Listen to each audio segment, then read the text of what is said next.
নমস্কার। প্রথমে দেখে নেব আজকের সংবাদ শিরোনাম। অভিষেকের নাম জড়িয়ে তোলাবাজি, যুব তৃণমূল নেতা গ্রেফতার, চাঞ্চল্য রাজনৈতিক মহলে।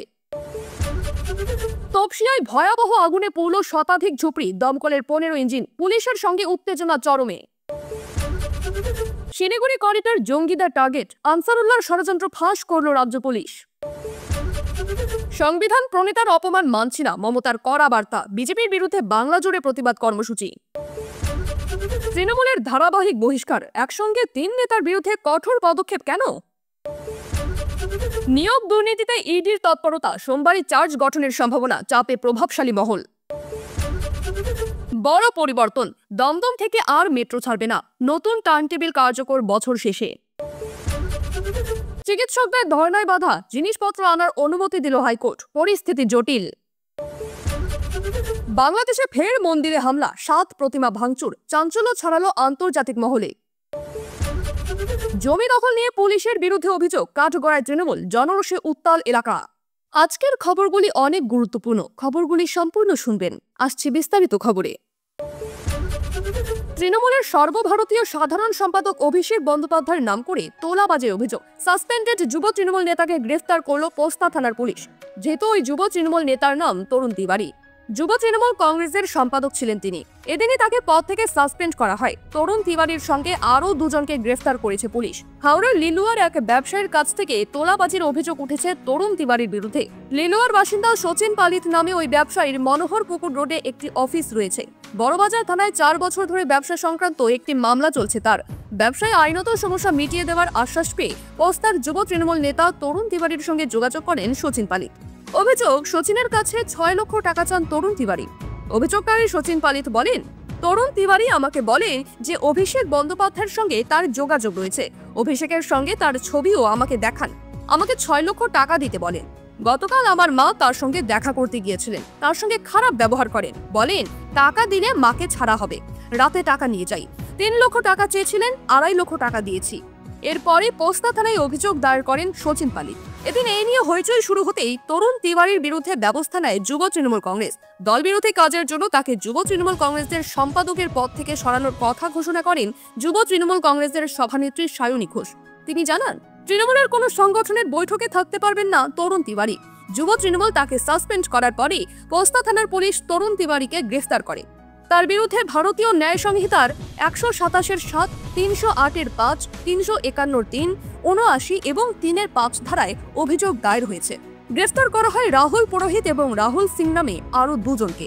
যুব তৃণমূল নেতার গ্রেফতারি নিয়ে তৃণমূলের রাজ্য সম্পাদক কুণাল ঘোষ বলেন, কিছু অভিযোগ সামনে এসেছে, এত বড় দল, কিন্তু তৃণমূল ব্যবস্থা নিয়ে প্রমাণ করেছে। এত বড় সংগঠন সত্ত্বেও কেউ কোথাও কিছু করলে সঙ্গে সঙ্গে ব্যবস্থা নেওয়া হয়, এটা তো ভালো কথা। সময় যত যাচ্ছে ততই আরো বিধ্বংসী চেহারা নিচ্ছে আগুন। এদিন দুপুরে সায়েন্স সিটির কাছে তপসিয়ায় বাইপাসের ধারে আচমকা আগুন লেগে যায়। মুহূর্তের মধ্যে ভস্মীভূত হয়ে যায় একের পর এক ঝুপড়ি, পুড়ে ছাই হয়ে যায় বেশ কিছু পাকা বাড়ি, দোকানও। পাশেই রয়েছে শহরের বেশ কিছু বিলাসবহুল বহুতল, রয়েছে অফিস। তাই সেখানে যাতে আগুন ছড়িয়ে না পড়ে সেদিকে বাড়তি নজর রয়েছে পুলিশের। যদিও ততক্ষণে সব হারিয়ে পথে এসে বসেছেন ঝুপড়ির লোকজন, কান্নার রোল সর্বত্র। খবর পাওয়া মাত্রই শুরুতেই ঘটনাস্থলে ছুটে আসে দমকলের 8টি ইঞ্জিন, কিন্তু আগুনের দাপট ঠেকাতে ছুটে আসতে হয় আরও 7টি ইঞ্জিনকে। দমকলের কর্মীদের সঙ্গে আগুন নেভানোর কাজে হাত লাগিয়েছেন স্থানীয় বাসিন্দারাও। বিপদ এড়াতে এলাকা পুরোপুরিভাবে খালি করার চেষ্টা করা হচ্ছে। শেষ পাওয়া আপডেটে জানা যাচ্ছে, আগুনের গ্রাসে পড়েছে প্রায় 100টির বেশি ঝুপড়ি, যদিও স্থানীয়দের দাবি সংখ্যাটা আরও বেশি হতে পারে। এদিকে পুলিশ আসতেই আবার পুলিশের উপর ক্ষোভ উগরে দিতে দেখা যায় এলাকার বাসিন্দাদের। দমকল দেরিতে আসাতেও ক্ষোভ প্রকাশ করেন তারা, বেশ কিছুক্ষণ বচসাও হয়। শেষে লাঠি উঁচিয়ে বিক্ষুব্ধতার তাড়াও করতে দেখা যায় পুলিশকে। ঘটনাস্থলে এলেন দমকল মন্ত্রী সুজিত বসু, এলেন এলাকার বিধায়কও। সুজিত বসু জাভেদ খানকে ঘিরেও বিক্ষোভ দেখাতে যায় স্থানীয়দের। এলাকার মানুষদের দাবি, ইতিমধ্যেই পুড়ে ছাই হয়ে গিয়েছে 100রও বেশি ঝুপড়ি, ক্ষতিপূরণের দাবিও উঠেছে। এলাকায় একটি খাল রয়েছে, সেই খালের দুপাশে সারি দিয়ে রয়েছে একের পর এক ঝুপড়ি। মোটের উপর বেশ ঘিঞ্জি এলাকা হওয়াতেই সহজে ভেতরে ঢুকতে বেগ পেতে হয় দমকল কর্মীদের। তবে আগুন নেভানোর কাজে খালের জলকেই ব্যবহার করা হচ্ছে।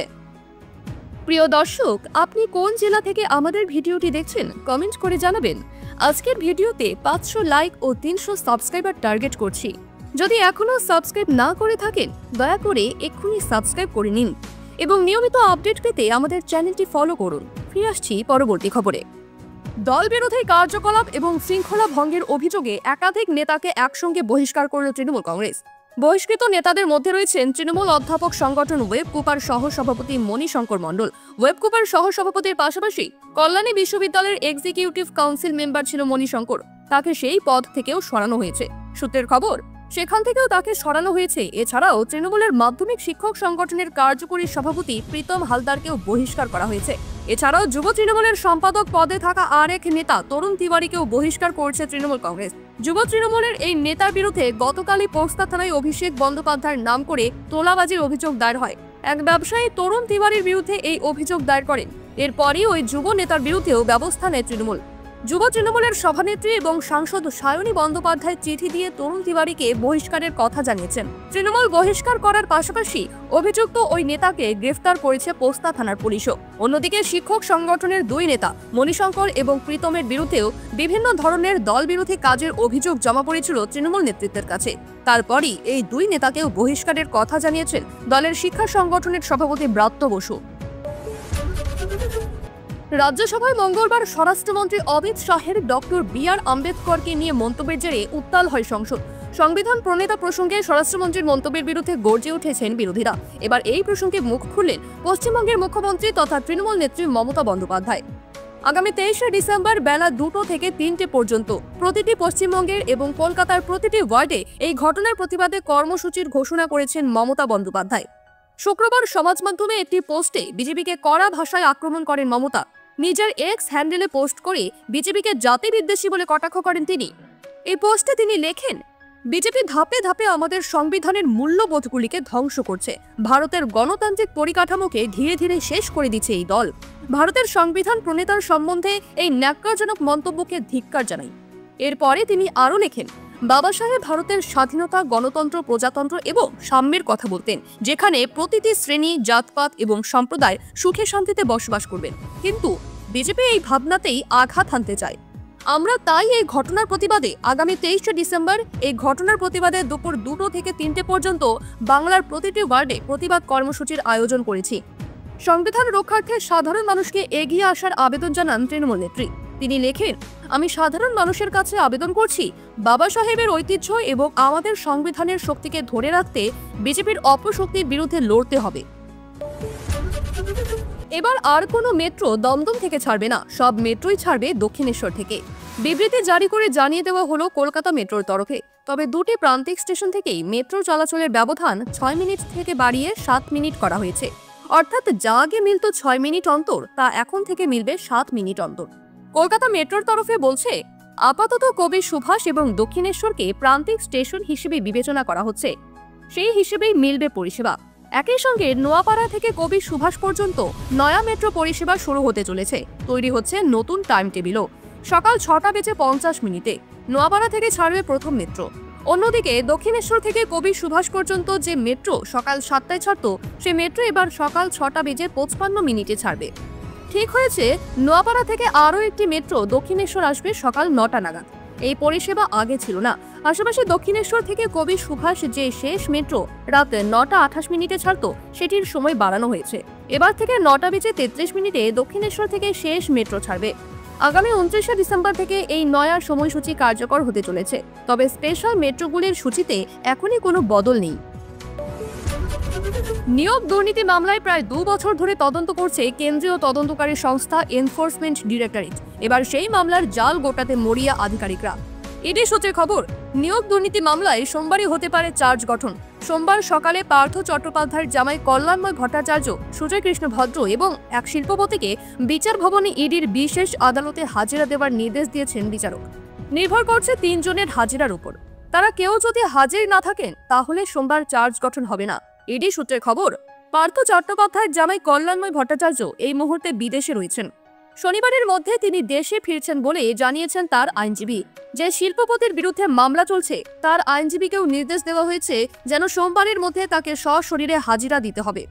তার আইনজীবী ভার্চুয়াল পদ্ধতিতে হাজিরার মৌখিক আবেদন জানিয়েছিলেন, কিন্তু তা নাকচ করে দেয় আদালত।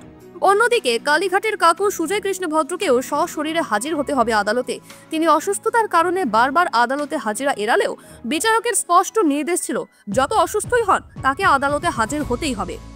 দিনের প্রথমার্ধে 3 জন গড় হাজির থাকলে দ্বিতীয়ার্ধে মামলার চার্জ গঠন হতে পারে। এই 3 জনের মধ্যে কেউ যদি সোমবার আদালতে উপস্থিত না থাকেন, সেক্ষেত্রে সোমবার চার্জ গঠন সম্ভব হবে না। শুক্রবার একাধিক কোম্পানি সহ বাকি 51 জন অভিযুক্ত অথবা তাদের আইনজীবীরা হাজিরা দেন। গত 16 ডিসেম্বর নিয়োগ দুর্নীতিতে সিবিআইয়ের মামলায় সুপ্রিম কোর্ট থেকে শর্ত সাপেক্ষে জামিন পেয়েছিলেন প্রাক্তন শিক্ষামন্ত্রী পার্থ চট্টোপাধ্যায়। এরপরই এই মামলায় চার্জ গঠনের তোড়জোড় শুরু হয়। বিচার ভবনের নির্দেশ ছিল আগামী 24 ঘন্টার মধ্যে ইডিকে নথিপত্র জমা দিতে হবে। সে মতো ইডিও চার্জ গঠনে তৎপর। তদন্তের জাল গুটিয়ে আনতে সোমবারই সেই প্রক্রিয়া সম্পন্ন করতে চায় কেন্দ্রীয় তদন্তকারী সংস্থা।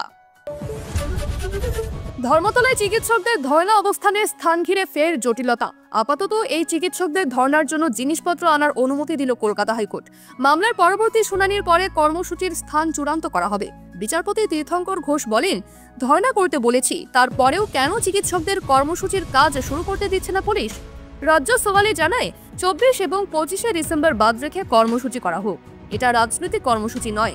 এই কর্মসূচি নিয়ে জনগণের মধ্যে নানা প্রতিক্রিয়া রয়েছে। 200 লোক নিয়ে কর্মসূচি বলা হলেও বেশি লোক হলে কেউ আটকাতে পারবে না। এই কর্মসূচিতে ভিড় কেউ নিয়ন্ত্রণ করতে পারবে না।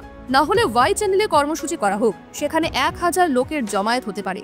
বিচারপতি বলেন, গতকাল আমি কর্মসূচির অনুমতি দিয়েছিলাম। কর্মসূচির জন্য চিকিৎসকরা মানসিক প্রস্তুতি নিয়েছেন। এই অবস্থায় রাজ্যের আপত্তি ঠিক নয়।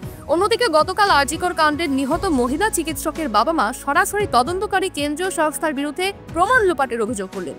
নতুন করে তদন্ত চেয়ে বৃহস্পতিবার হাইকোর্টের দ্বারস্থ হয়েছেন তারা। জানিয়েছেন, সিবিআইয়ের তদন্তে তাদের কোনো আস্থা নেই। সিবিআইয়ের বিরুদ্ধে মিথ্যা কথা বলার অভিযোগ তুলেছিলেন আগেই, এবার প্রমাণ লোপাটের অভিযোগ। আবারও তদন্ত চেয়ে আবেদন করলেন আরজিকরের নির্যাতিতার বাবা-মা। নির্যাতিতার পরিবারের আইনজীবী সুদীপ্ত মৈত্র জানান, তদন্তে একাধিক সাক্ষ্য নেয়নি সিবিআই। অ্যাসিস্ট্যান্ট সুপারের বয়ান অত্যন্ত গুরুত্বপূর্ণ। সঠিকভাবে এক্সামিন করেনি সিবিআই, তাই হাইকোর্টের হস্তক্ষেপ চাইছে। বিচার প্রক্রিয়ার উপর কোনো স্থগিতাদেশ দিতে চায় না হাইকোর্ট। ফার্দার ইনভেস্টিগেশন আদালত নজরদারি করতে পারে, পর্যবেক্ষণ বিচারপতি তীর্থঙ্কর ঘোষের। সিবিআই আইনজীবী রাজদীপ মজুমদার বলেন, বিচার প্রক্রিয়ার সমস্ত নথি হাইকোর্টে পেশ করতে পারে সিবিআই। 24 ডিসেম্বর মামলার পরবর্তী শুনানি। বিচার প্রক্রিয়ার উপর কোনো হস্তক্ষেপ করে এখন কোনো স্থগিতাদেশ দেবে না হাইকোর্ট, জানান বিচারপতি তীর্থঙ্কর ঘোষ। ভারতকে রক্তাক্ত করার ছক আনসারুল্লাহ বাংলা টিমের, অর্থাৎ এবিটি। বুধবার রাজ্য ও অসম পুলিশের যৌথ অভিযানে মুর্শিদাবাদ থেকে ধরা পড়ে বাংলাদেশের এই জঙ্গি সংগঠনটির 2 সদস্য। জেরায় ধৃতরা জানায়, তাদের নিশানা ছিল শিলিগুড়ি করিডোর। ভূকৌশলগত দিক থেকে অত্যন্ত গুরুত্বপূর্ণ এলাকায় আঘাত এনে গোটা ভারত উত্তপ্ত করার ছক কষেছে আল কায়দার ছায়া সংগঠন এবিটি। শেখ হাসিনার পতনের পর থেকেই বাংলাদেশে অতি সক্রিয় হয়ে উঠেছে আনসারুল্লাহ। এবার তাদের ষড়যন্ত্র ফাঁস করল রাজ্য পুলিশ। কেন এতটা গুরুত্বপূর্ণ এই শিলিগুড়ি করিডোর বা চিকেন নেক? শিলিগুড়ি শহরে অবস্থিত এই করিডোর ভূকৌশলগত দিক দিয়ে অত্যন্ত গুরুত্বপূর্ণ। সবচেয়ে সংকীর্ণ অংশের এটির প্রস্থ প্রায় 20 কিলোমিটার। নেপাল, ভুটান ও বাংলাদেশ এই 3 দেশের সঙ্গে সীমান্ত ভাগ করে নিয়েছে শিলিগুড়ি করিডোর। ভারতের মূল ভূখণ্ডের সঙ্গে উত্তর পূর্বের 7টি রাজ্যকে বেঁধে রেখেছে এই সংকীর্ণ স্থলভাগ, যার তুলনা করা চলে মুরগির গলার সঙ্গে। সমাজশাস্ত্রের সূত্র মেনে ভারতের মতো মহাশক্তিধর দেশকে দুর্বল করতে এই শিলিগুড়ি করিডোরকেই পাখির চোখ করেছে আনসারুল্লাহ বাংলা টিম। 3টি দেশের সীমান্ত এক জায়গায় মেশায় এই পথেই অস্ত্রশস্ত্র, মাদক ও জাল নোট ভারতে পাচার করার ছক কষেছে জিহাদিরা। পাশাপাশি সীমান্তের ছিদ্রপথে সন্ত্রাসবাদীদের এদেশে প্রবেশের রাস্তা তৈরি করার পরিকল্পনা রয়েছে তাদের। সদ্য এমনই ট্রেডার নেটওয়ার্ক গুড়িয়ে দিতে অপারেশন প্রঘাত শুরু করে অসম পুলিশ। তাদের সঙ্গে যৌথ অভিযানের নামে রাজ্য পুলিশের স্পেশাল টাস্ক ফোর্স। গোয়েন্দা সূত্রের খবর মোতাবেক তল্লাশি শুরু করা হয় মুর্শিদাবাদে। হরিহরপাড়া থেকে মোহাম্মদ আবাস ও মিনারুল শেখ নামে 2 এবিটি জঙ্গিকে গ্রেফতার করা হয়। তাদের কাছ থেকে 4টি মোবাইল ও একটি পেন ড্রাইভ উদ্ধার হয়। জেরায় শিলিগুড়ি করিডোর নিয়ে ষড়যন্ত্রের কথা জানতে পারেন তদন্তকারীরা। সব মিলিয়ে দেশের মোট 8টি রাজ্যে শুরু হয়েছে এই বিশেষ অভিযান। পশ্চিমবঙ্গ মিলিয়ে এখনো পর্যন্ত গ্রেফতার হয়েছে 8 জন এবিটি জঙ্গি। এদের মধ্যে ধৃত এমডি সাদ রাদি ওরফে মোহাম্মদ শাব শেখ বাংলাদেশের নাগরিক। তাকে পাকড়াও করা হয় কেরল থেকে। অসম থেকে গ্রেফতার 5। শুক্রবার সিআইডির সদর দফতর ভবানী ভবনে সাংবাদিক সম্মেলন করে রাজ্য পুলিশ। সাংবাদিকদের প্রশ্নের উত্তরে এডিজি দক্ষিণবঙ্গ সুপ্রতিম সরকার ও বেঙ্গল এসটিএফ এর এক শীর্ষ কর্তা জানান, আনসারুল্লাহ বাংলা টিম ভারত জুড়ে স্লিপার সেল তৈরির পরিকল্পনা করছে।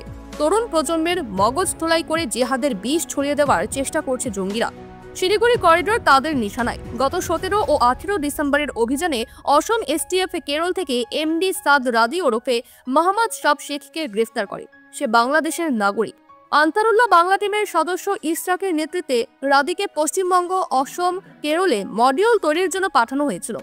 লক্ষ্য ছিল যুবকদের মধ্যে এবিটির আদর্শ ছড়িয়ে দেওয়া। এই সমস্ত কিছুর মাস্টারমাইন্ড আনসারুল্লাহ বাংলা টিমের প্রধান জসিম-উদ্দিন রহমানি। এখন সে বাংলাদেশে। ইউনূস সরকার ক্ষমতায় আসার পর থেকে জেল থেকে ছেড়ে দেওয়া হয়। বাংলাদেশে ফের একটি মন্দিরে দুষ্কৃতীরা হামলা চালিয়েছে। পুলিশ জানিয়েছে, ময়মনসিংহ জেলার হালুয়াঘাট থানার বন্দের পাড়ায় শুক্রবার স্থানীয় রাধা গোবিন্দ মন্দিরে হামলা হয়। মন্দিরের 7টি মূর্তির 2টি সম্পূর্ণ ভেঙে ফেলা হয়।